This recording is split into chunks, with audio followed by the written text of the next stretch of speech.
బాలీవుడ్ ఈ మధ్య పెద్దగా హిట్లు లేకుండా బాక్స్ ఆఫీస్ హిట్ కోసం వెయిట్ చేస్తోంది. కరెక్ట్ గా అలాంటి టైంలోనే అదిరిపోయే సినిమా బాక్స్ ఆఫీస్ బద్దలు కొడుతోంది. చావా ఫస్ట్ నుంచి ఎక్స్పెక్టేషన్స్ తో రిలీజ్ అయినా కాంట్రవర్సీలు వచ్చినా ఇప్పుడు అంతకు మించిన కలెక్షన్లతో దూసుకుపోతోంది. ఇదే స్పీడ్ లో చావా 500 కోట్లు కలెక్ట్ చేస్తుందా?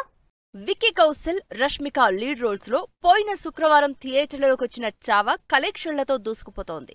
అసలే ఈ మధ్య పెద్దగా సక్సెస్ లేని సినిమాలతో బాలీవుడ్ బోసిపోయింది. కరెక్ట్ గా అలాంటి టైంలోనే రిలీజ్ అయిన చావా రికార్డు కలెక్షన్లతో దుమ్ములేపుతోంది.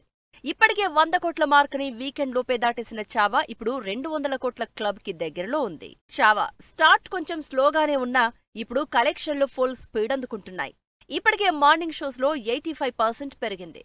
పిల్లలు పెద్దలు అన్న తేడా లేకుండా, జానర్ తో సంబంధం లేకుండా, ఏజ్ గ్రూప్ తో సంబంధం లేకుండా అన్ని రకాల ఆడియన్స్, స్పెషల్లీ నార్త్ ఆడియన్స్ చావాకి బాగా కనెక్ట్ అవుతున్నారు. థియేటర్లలో ఎమోషనల్ వీడియోలు సోషల్ మీడియాలో వైరల్ అవుతున్నాయి. చావా ప్రస్తుతం 200 కోట్ల మార్కుకి రీచ్ అవుతోంది. అంతేకాదు ఇదే స్పీడ్ లో టికెట్స్ బుక్ అయితే 500 కోట్ల మార్కెట్ ని రీచ్ అవ్వడం పెద్ద కష్టం కాదని తెలుస్తోంది. మరాఠీ నవల చావా ఆధారంగా తెరకెక్కిన ఈ సినిమా కాంట్రవర్సీ కూడా ఫేస్ చేస్తోంది. అసలు శంభాజీ గురించి చరిత్రలో పెద్దగా ఎక్కడా లేదని కొంతమంది అంటూ ఉంటే, చరిత్రని వక్రీకరించారని కొంతమంది ట్రోల్ చేస్తున్నారు. అయినా సరే ఇవన్నీ పట్టించుకోకుండా చావా ఎమోషనల్ కి కనెక్ట్ అవుతున్నారు ఆడియన్స్. స్పెషల్లీ స్కూల్ పిల్లల్ని కూడా తీసుకెళ్లి ఈ చావా సినిమా చూపిస్తున్నారు.